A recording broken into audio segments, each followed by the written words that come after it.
Assalamualaikum warahmatullahi wabarakatuh. Alhamdulillah rabbil alamin. Wassalatu wassalamu ala asrafil anbiya wal mursalin sayyidina Muhammad wa ala alihi washabihi ajmain. Saudara sekalian, bertemu lagi dalam mata kuliah Teknologi Komunikasi dan Informasi. Pada pertemuan ini kita akan membahas mengenai sistem teknologi komunikasi dan informasi. Dalam pembahasan ini kita akan menjelaskan pengertian sistem teknologi komunikasi dan informasi, serta perspektif atau cara pandang di dalam melihat teknologi komunikasi dan informasi itu.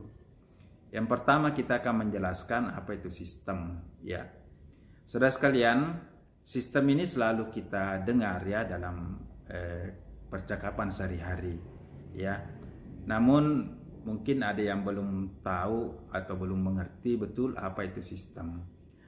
Saudara sekalian, sistem ini adalah kumpulan prosedur atau kumpulan komponen yang terikat secara sistematis sebagai satu kesatuan untuk mencapai satu tujuan. Jadi sistem adalah kumpulan komponen-komponen dari banyak komponen atau prosedur-prosedur yang terikat, yang terhubung satu sama lain secara sistematis, yang bekerja sebagai satu kesatuan untuk mencapai satu tujuan. Contoh sistem itu banyak sekali dalam kehidupan kita. Misalnya tubuh kita ini juga satu sistem, di mana tubuh kita ini terdiri dari kepala, ada badan, ada kaki, ada tangan. Kalau organ dalam itu ada jantung, ada paru-paru, ada ginjal. Nah, semua organ-organ atau bagian-bagian tubuh kita ini bekerja sebagai satu kesatuan agar kita tetap hidup.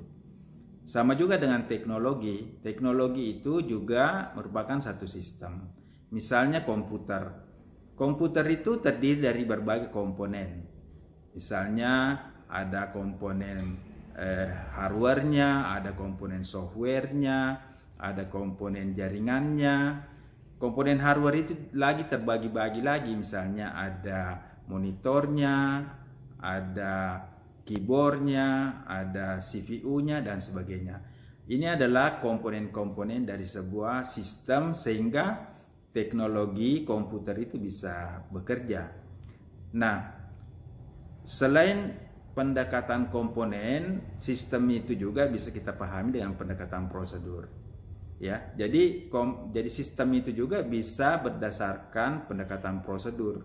Misalnya ada input, proses, output. Misalnya mesin ATM. Ketika kita pergi ke mesin ATM, yang pertama kita lakukan prosedurnya itu memasukkan kartu. Kemudian setelah itu kita memasukkan misalnya PIN. Setelah itu kita memasukkan jenis transaksi. Nah, misalnya menarik uang. Kemudian setelah uangnya keluar, kita tutup lagi. Kemudian kita keluarkan kartunya. Ini adalah satu sistem juga berdasarkan prosedur. Jadi saudara sekalian, Anda sudah mengerti pengertian sistem adalah kumpulan komponen atau kumpulan prosedur yang bekerja atau terikat sebagai satu kesatuan untuk mencapai satu tujuan. Nah, saudara sekalian, apa komponen-komponen atau prosedur-prosedur sistem di dalam teknologi komunikasi dan informasi? Nah, berdasarkan pendekatan komponen, teknologi komunikasi dan informasi itu bisa kita bagi ke dalam 4 komponen dasar ya. Yang pertama komponen hardware ya. Hardware itu adalah perangkat keras. Jadi saudara sekalian, setiap teknologi komunikasi dan informasi itu pasti punya komponen hardware. Komponen hardware itu misalnya CPU-nya ya, misalnya kabelnya, keyboardnya. Hardware itu adalah komponen-komponen fisik yang bisa dipegang, bisa dilihat. Ini yang pertama subkomponen dari teknologi komunikasi dan informasi itu adalah komponen hardware. Yang kedua selain komponen hardware ada software ya. Software adalah program yang digunakan untuk menggerakkan, untuk mengatur, untuk mengelola hardware itu. Nah, software ini biasa juga disebut sebagai perangkat lunak ya. Singkatnya, software itu adalah langkah kerja, cara kerja dari sebuah teknologi. Nah, saudara sekalian, secara umum software itu ada dua, ada software sistem dan ada software aplikasi.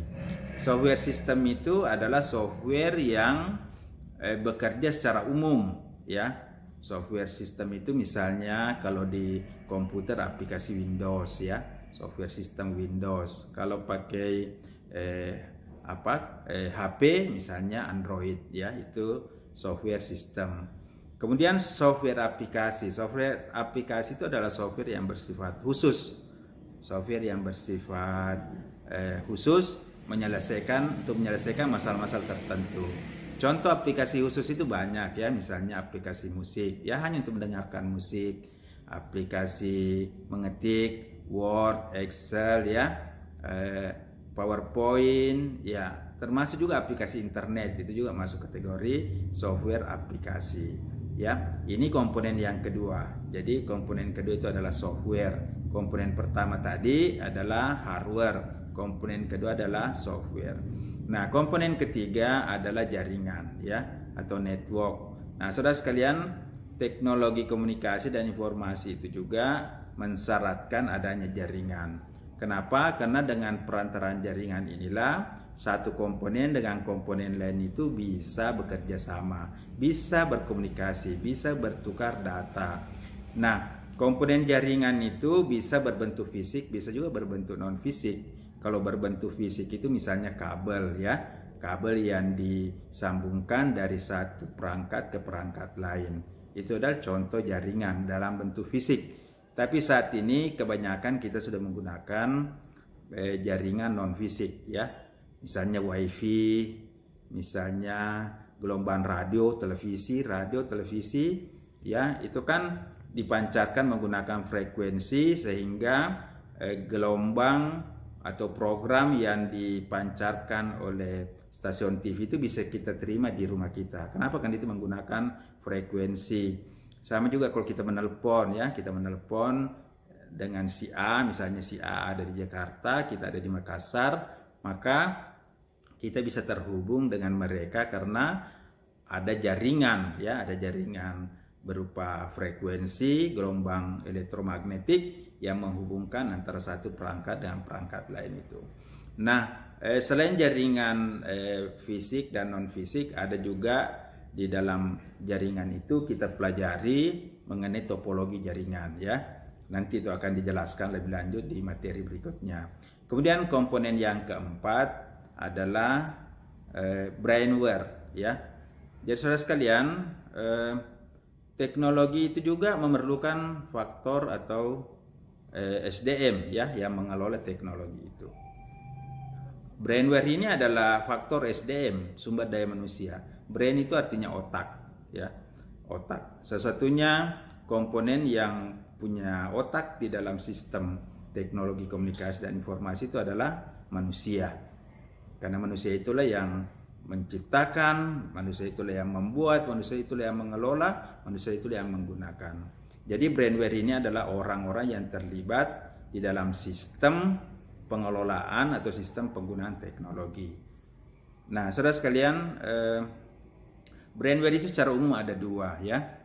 Yang pertama pengguna biasa, ya, orang yang menggunakan teknologi dengan biasa, misalnya kita operator, ya, yang tidak memerlukan keahlian, ataukah mahasiswa, ibu rumah tangga, ya, itu contoh-contoh dari pengguna biasa. Kemudian ada juga pengguna ahli, ya, spesialis, misalnya programmer, ya, programmer, sistem analis dan sebagainya. Itu adalah contoh-contoh dari brainware. Nah, saudara sekalian, ada 4 komponen yang terkait dengan subsistem teknologi komunikasi dan informasi itu, ya. Yang pertama hardware, yang kedua software, yang ketiga network atau jaringan, yang keempat adalah brainware, ya. Nah, saudara sekalian, saya kira cukup dulu pertemuan kita hari ini. Silakan Anda kaji dan pelajari lebih lanjut. untuk memahami pengertian hardware dan pengertian sistem dan komponen-komponen yang ada di dalam sistem teknologi komunikasi dan informasi. Selamat belajar. Assalamualaikum warahmatullahi wabarakatuh.